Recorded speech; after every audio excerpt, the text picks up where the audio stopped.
નમસ્તે, મારું નામ ડૉક્ટર સ્વાતિ જોશી છે અને હું એક કાઉન્સેલર અને ટ્રેનર છું.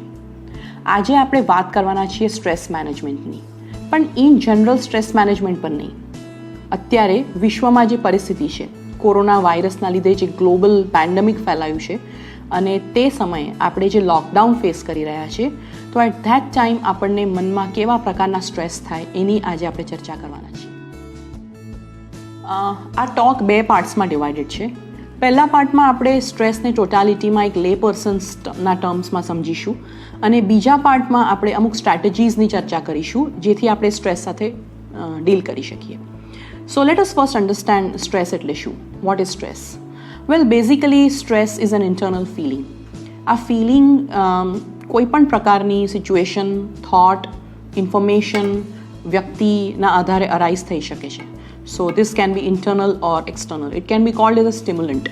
So કોઈ પણ સ્ટિમ્યુલન્ટના આધારે એક ઇન્ટરનલ ફિલિંગ પ્રોડ્યુસ થવી, જેના લીધે એક ગેપ પ્રોડ્યુસ થાય છે કે આ સિચ્યુએશન છે અને એની જોડે ડીલ કરવાના મારી પાસે ઇનફ રિસોર્સિસ નથી.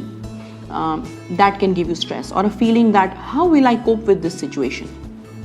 So let us look at some examples of stress. You have an exam coming up. તમારો જોબનો ઇન્ટરવ્યૂ છે અથવા તમારે કોઈ પરફોર્મન્સ આપવાનું છે અને તમને એવું લાગે છે કે તમે આ બધી વસ્તુ માટે ઇનફ પ્રિપેર્ડ નથી, તો તમને સ્ટ્રેસ થઈ શકે છે. ઓફિસમાં તમને બોસ કહે છે કે કાલથી તમારે 2 કલાક એક્સ્ટ્રા રોકાવવું પડશે and you already feel that તમારી પાસે ઓછો ટાઈમ છે, તો તમને સ્ટ્રેસ થઈ શકે છે. તમારું કોઈ નજીકનું વ્યક્તિ તમને અમુક રીતે બિહેવ કરવાનું કહે છે અને એ તમારો મૂળભૂત સ્વભાવ નથી, યુ કેન ફીલ સ્ટ્રેસ્ડ. હવે અત્યારની સિચ્યુએશન જો સમજીએ તો અચાનક a lockdown is announced and you feel કે આપણું ખાવાનું ફિનિશ થઈ ગયું, તો મેડિસિનની જરૂર પડી, તો we may feel stressed out. There are chances that you might feel that what if I am infected with the coronavirus, or what if my family member or a friend is infected with coronavirus. So these kinds of situations where we feel કે મારી પાસે external સ્ટિમ્યુલન્ટ અથવા તો internal સ્ટિમ્યુલન્ટ સાથે કોપ કરવાના enough resources નથી, and that can give you stress. See, there are different situations that can give you stress. એવું જરૂરી નથી કે કોઈ સિચ્યુએશનમાં કોઈ એક વ્યક્તિને સ્ટ્રેસ થાય તો બીજાને પણ એ સિચ્યુએશનમાં સ્ટ્રેસ થાય. ઇંગ્લિશમાં એક કહેવત છે, one man's food is another man's poison. So not necessary that if you feel stressed out about certain situation, the other person is having the same kind of feeling towards that situation. Now there can be some examples about what situations can give you stress. First is environmental situation. So for example, વધારે પડતો અવાજ, traffic, કામની responsibilities, these are some pollution, these are some environmental factors which can give you stress. The second thing is financial. So if you are in certain kinds of liabilities or financial crunch or insecurity, especially related to the future, it can give you a financial related stress. The third thing is physiological stress. Especially if you are undergoing some sickness or તમને કોઈ પ્રકારનું pain હોય in the body, injury થઈ હોય, you are recovering from a post surgery or loss of some part of the body, that can also give a lot of stress to you. Apart from that, emotionally there are many situations that people suffer from. So let us say you have a breakup, or you have lost somebody, maybe a person, or maybe a pet has died, or you have a fight with some important person, or sometimes divorce, or even marriage can give you stress sometimes. So there are different situations in an individual's life which can put him or her in a stressful situation.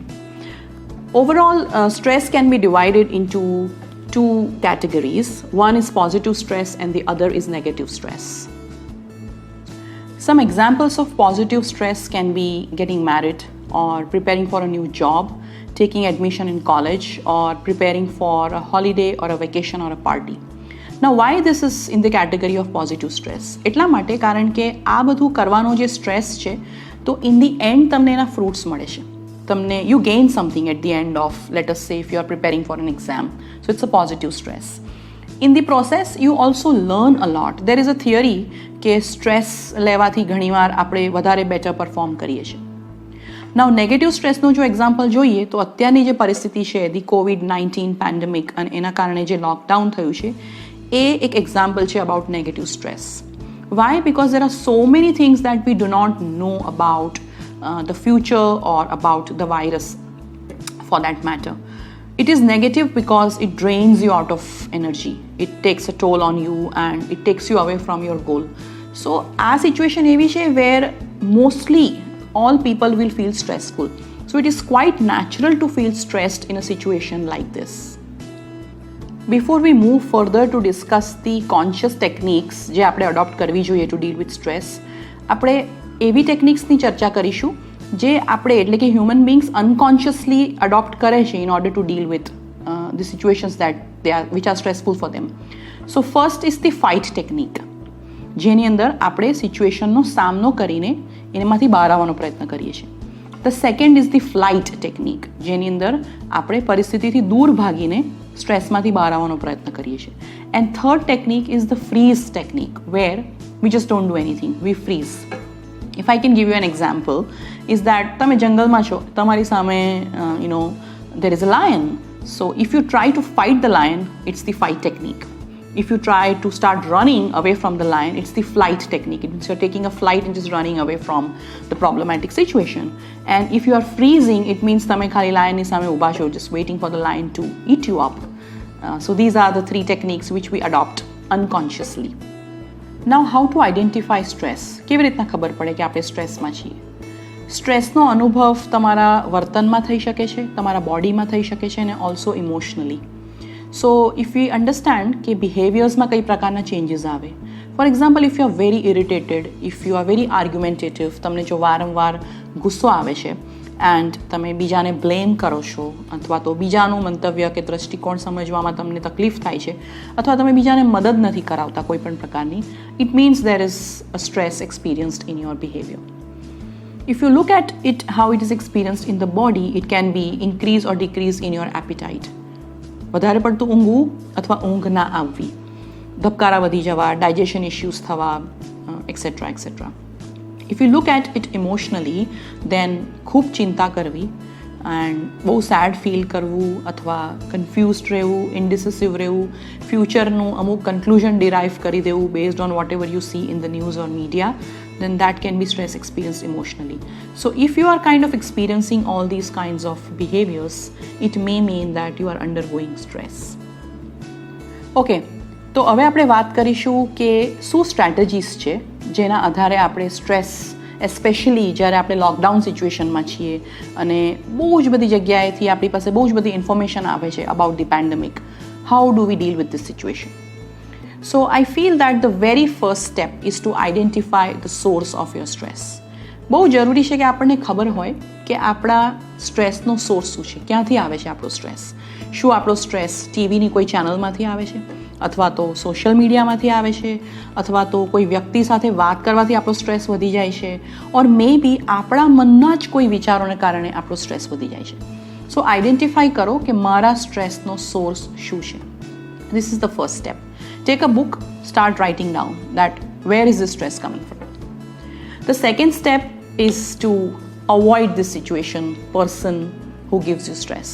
So તમને જો ખબર પડે કે ટીવીમાં અમુક channel જોવાથી મારું stress level વધી જાય છે, અથવા કોઈ એક વ્યક્તિના વોટ્સએપના મેસેજ વાંચવાથી અબાઉટ કે કોરોના વાયરસના આંકડા કયા દેશમાં કેટલા વધ્યા એ વાંચવાથી તમારો જો સ્ટ્રેસ લેવલ ઇન્ક્રીઝ થઈ જાય છે, અથવા તો કોઈ વ્યક્તિ વારંવાર આ ટોપિક પર વાત કરીને તમને બહુ તાણમાં નાખે છે, ઓર મે બી તમને અંદરથી ઘણા બધા થોટ્સ આવે છે. So you have to avoid this kind of situations or this kind of people. So don't watch those channels which give you stress. Okay, and avoid chatting with people who actually are putting you in a stressful situation. The third thing is to stay away from rumors and information overload. See, you need to find an authentic and an accurate source of information. આપણે જાણીએ છીએ કે ટીવીમાં આજકાલ બધી જ ચેનલો, social media પર દરેક જગ્યાએ COVID-19 પેન્ડેમિકની જ વાત થઈ રહી છે. સો બની શકે છે કે બહુ જ બધી જગ્યાએ રૂમર્સ પણ સ્પ્રેડ થાય છે. We know it. At the same time there is lot of information overload. See, people may have opinions and એક સ્ટેટિસ્ટિશિયનનો ઓપિનિયન જુદો હશે, એક એસ્ટ્રોલોજરનો ઓપિનિયન જુદો હશે, એક એકેડેમિશિયનનો ઓપિનિયન જુદો હશે, media professional, politician or medical professional, everybody will have a different opinion and something to say on this pandemic. So if you have so much of information overload, your mind will get confused and it will put you under severe stress કે કઈ વાતને હું believe કરું, કઈ વાતને believe ના કરું, કઈ વાત સાચી છે, કઈ વાત ખોટી છે. સો એઝ મચ એઝ પોસિબલ અફવાઓથી અને બહુ જ બધી માહિતીનો ભરાવો અંદર તમારા મનમાં તમારે ના કરવો જોઈએ. ચોથી વસ્તુ છે કે તમારે ફેક્ટ એટલે કે હકીકત અને ફિયર, ઇટ મીન્સ તમારા અંદરના ભય, એ બેનું વર્ગીકરણ કરવાનું. કોઈ પણ ઇન્ફોર્મેશન આપણી પાસે આવે regarding the virus or any decision from the government, and if it gives you tension, you should try to separate it કે આમાંથી ફેક્ટ કેટલો છે અને રિયાલિટી કેટલી છે. આપણે જો જોઈએ ને તો મોટા ભાગના આપણા સ્ટ્રેસ આપણા જ અંદરના ફિયરને કારણે થતા હોય છે, નહીં કે હકીકતના કારણે. હકીકત જોવા જાઓ તો કંઈ જુદી જ હોય છે. So try to separate the two. Try to tell yourself, this is not a fact, this is just a fear or a thought in my mind which is creating stress inside me. Okay, પાંચમી strategy બહુ interesting છે. આવી difficult ટાઈમ્સમાં આપણે always વિચારવું જોઈએ કે કઈ પરિસ્થિતિ મારા અંકુશમાં એટલે કે મારા કંટ્રોલમાં છે અને કઈ પરિસ્થિતિ મારા કંટ્રોલમાં નથી. નાવ હવે જો આપણે આ પરિસ્થિતિ જોઈએ તો there are some things which are not in our hand or control at all. We don't know the cure of the virus. Of course, there are scientists working across the world to find out the vaccine or the cure or the medication of this virus. So this is not in our control. So worry is not going to help us. But આપણા કંટ્રોલમાં શું છે? આપણા કંટ્રોલમાં to stay indoors, to wash hands regularly, taking precautions, maintaining social distance, not going out of the house unless there is an emergency or a dire need. આ આપણા હાથમાં છે. Okay. આ 5 ટેકનિક્સની આપણે જે ચર્ચા કરી તે આ mostly for the mind. But sometimes એવું થાય છે કે સ્ટ્રેસ એટલું બધું વધી જાય છે, એન્ઝાયટી એટલી બધી વધી જાય છે that you really don't know what's happening with you. So આવું જ્યારે થતું હોય you should also take care of your body and physical health. So હવે નેક્સ્ટ જે સ્ટ્રેટેજીસની આપણે વાત કરવાના છીએ they are more for our physical health, wellbeing and our body. So the sixth technique to deal with stress is to have good food, diet and enough water. It is very important કે તમે healthy ખાઓ, fresh ખાઓ અને વાસી ખાવાનું ના ખાઓ when you are under stress. Luckily અત્યારે બધી રેસ્ટોરન્ટ્સ બંધ છે, ઝોમેટો અને સ્વિગી બંધ છે. સો આપણી પાસે ગોલ્ડન ચાન્સ છે આપણી હેલ્થ ઇમ્પ્રૂવ કરવાનો. ઘરમાં બનેલું તાજું ખાવાનું આપણે ખાવું જોઈએ. At the same time stressful સિચ્યુએશનમાં બોડી ડિહાઇડ્રેટ થઈ જતું હોય છે. સો કોન્શિયસલી તમે નક્કી કરો કે હું કોઈ પણ રીતે I will drink daily 3 to 3.5 liters of water to keep my system hydrated. The seventh strategy is great. It is taken so much for granted, but exercise is the best medicine. It's the biggest stress buster. Believe me, તમે જ્યારે કસરત કરો તો તમારું stress તો reduce થાય જ છે, પણ તમે અંદરથી બહુ હેપી પણ ફીલ કરો છો because body releases some hormones naturally જેના કારણે આપણે હેપી ફીલ કરીએ છીએ. અને આ હું નથી કહેતી, રિસર્ચ કહે છે. સો આઈ નો દેટ આપણે કસરત કરવા બહાર નથી જઈ શકતા, but there are a lot of exercises that you can do at home. Ideas માટે તમે યુટ્યુબ જોઈ શકો છો. If I can just tell you few, તમે યોગા કરી શકો છો, તમે સ્કીપિંગ કરી શકો છો, you can do a little bit of walking. તમારી જો બાલ્કની હોય અથવા નાનકડું ગાર્ડન હોય કે ઘરમાં થોડી સ્પેસ હોય, there is so much that you can do as far as exercise is કન્સર્ન્ડ. The next or the 8th strategy to deal with stress is જે આપણે બધા હંમેશા માંગતા હોઈએ છીએ is to take good sleep and rest. We keep asking for more time to sleep, especially when the alarm rings. સો હવે તો એવો સમય છે કે આપણે એલાર્મ જ નથી મૂકવાનું. આપણી પાસે ગોલ્ડન ચાન્સ છે કે આપણે આપણી સિસ્ટમને ફરીથી રિવાઇન્ડ, રિજુવિનેટ કરીએ. સો 8 કલાકની વ્યવસ્થિત ઊંઘ લો. રાત્રે ટીવી અથવા સોશિયલ મીડિયામાં ન્યૂઝ જોવા માટે આપણે જાગ્યા કરીએ તો બાય ધ ટાઈમ બધું ખુલશે ફરીથી લોકડાઉન, ત્યારે આપણને રાતે જાગવાની ટેવ પડી ગઈ હશે, બપોરે ઊંઘવાની ટેવ પડી ગઈ હશે. સો try two synchronize your system. 8 કલાકની સરસ ઊંઘ લઈ અને you can rest a little bit in the evening, but take good rest. That's also going to help you to deal with stress. The next is avoid excessive caffeine. ખાલી ચા coffee પીવાની ટેવ આપણને પડી જાય છે. સો ટ્રાય કરો કે તમે બહુ વધારે પડતી ચા just two spend your time, pass your time, કે તમને સ્ટ્રેસ થાય છે એટલે ચા પી લીધી, કોફી પી લીધી. Try to avoid doing that. I don't like to say this, but જો કોઈને કોઈ પ્રકારનું વ્યસન હોય તો આ પણ એક સુવર્ણ તક છે એ વ્યસન વગર રહેવાનો. I know you will experience some kind of symptoms કે તમને એ વસ્તુ વગર ચાલતું નથી, but take this as a challenge, take this as an opportunity to become healthy again. So lockdown દરમિયાન સ્ટ્રેસને મેનેજ કરવાની મેઇન ડિશ રેડી છે. હવે ડિશ જે આપણે તૈયાર કરી છે એના ઉપર ગાર્નિશિંગ માટે અમુક થોડીક નાની નાની ટિપ્સ પણ જાણી લઈશું. સો 10th ટેકનિક એવી છે જે તમારે માઇન્ડફુલી બ્રીથ કરવાનું છે. ઇટ મીન્સ તમારો શ્વાસ ક્યાં સુધી અંદર જાય છે અને બહાર આવે છે એના પર તમારે માત્ર ધ્યાન આપવાનું છે. You can Google what is mindful breathing or what is conscious breathing technique. This will help you tremendous in dealing with stress if you are in. The 11th technique is your favorite, listening to music. જો તમે ભૂલી ગયા છો કે તમને સંગીત બહુ જ ગમે છે તો સંગીત સાંભળવાનું ચાલુ કરી દો. તમને લાગે તો પહેલાં શરૂઆતમાં ફોર્સફુલી સાંભળો, પછી it will eventually make you feel good. Music is the best therapy to bring you out of stress. The next and the 12th technique is writing. બહુ જ ટેન્શન થાય, બહુ જ સ્ટ્રેસ થાય તો લખીને એને એક્સપ્રેસ કરવું જોઈએ. સો એક નાનકડી નોટબુક અથવા ડાયરી મેન્ટેન કરો જેની અંદર જે પણ વસ્તુ તમને હેરાન કરે છે અંદરથી, કોઈ પણ પ્રકારના વિચારો, એને લખશો તો તમને એવું લાગશે કે તમે કોઈને કહી દીધું, and that will really help you. The next technique is to set aside a time for worry. આખો દિવસ ચિંતા થયા કરતી હોય તો તમારે એક ટાઈમ નક્કી કરવાનો. રાતના 9 થી 10 અથવા બપોરે 4 થી 5 હું આ વસ્તુની ચિંતા કરીશ. સો વેનેવર આખા દિવસમાં તમને જો આવા સ્ટ્રેસફુલ થોટ્સ આવતા હોય, you have to tell your self કે આનો ટાઈમ મેં નક્કી કર્યો છે, આની ચિંતા મારે 4 વાગે કરવાની છે. So it will bring you back to what you are doing at that particular time and not make you feel distracted. The next technique is કે આ સમયનો સદુપયોગ કરો. તમને સ્ટ્રેસ થાય ત્યારે તમે પોતાની જાતને કહો કે હું મારી અંદર જે ઇમ્પ્રુવમેન્ટ લાવવા માંગુ છું એ વસ્તુ કરવાની ચાલુ કરી દઈશ. સો ટ્રાય ટુ ફાઇન્ડ આઉટ કે કઈ કઈ વસ્તુ તમારે નવી શીખવી છે, તમારામાં ઇમ્પ્રુવમેન્ટ લાવવું છે, and there can be bundle of these things. Start working on that. That will also release your tension in a lot of ways. The last technique and the 15th technique is what I love અને હું બહુ regularly કરું છું during this lockdown period is to make efforts to be connected with your dear ones. I know તમે તમારા ફ્રેન્ડ્સને મળી નથી શકતા and you are locked down, it's like a house arrest, but આ આપણા સારા માટે છે, right?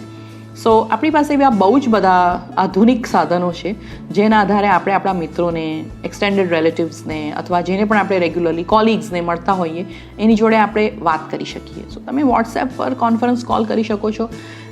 You can have T together. દરેક જણ પોતાનો ચાનો કપ કે કોફીનો કપ લઈને બેસે અને then you imagine as if you are having tea together and you can chat over period of 30 minutes to 1 hour and imagine that તમે બધા મળ્યા છો, સ્પેન્ડિંગ ટાઈમ ટુગેધર. વેલ, છેલ્લે મારે એટલું જ કહેવું છે કે change is the only constant and every problem has a solution. આપણે બધા COVID-19ના સોલ્યુશનની રાહ જોઈ રહ્યા છે, right? It is not permanent. COVID-19 પણ પરમનન્ટ નથી, લોકડાઉન પણ પરમનન્ટ નથી અને સ્ટ્રેસ પણ પરમનન્ટ નથી. Things will change as they have been changing. I hope that આ ટોક તમારા માટે યુઝફુલ રહ્યો અને તમે સિન્સિયર એફર્ટ્સ કરશો આ બધી સ્ટ્રેટેજીસને ઇમ્પ્લિમેન્ટ કરવાનો. તમારા કોઈ ફ્રેન્ડ્સ અથવા ફેમિલી મેમ્બર્સને પણ સ્ટ્રેસનો એક્સપિરિયન્સ થતો હોય તો જરૂરથી એમની જોડે આ ટેકનિક્સ શેર કરજો અને તેમની મદદ કરજો. And yes, don't forget to stay indoors. ઘરની અંદર જ રહેજો. જો તમે એવું માનો છો, બિલીવ કરો છો કે તમે પેટ્રિયોટિક છો, દેશપ્રેમી છો, તો આ જ એક તક છે to proof that you are really patriotic. Thank you so much. જય હિન્દ.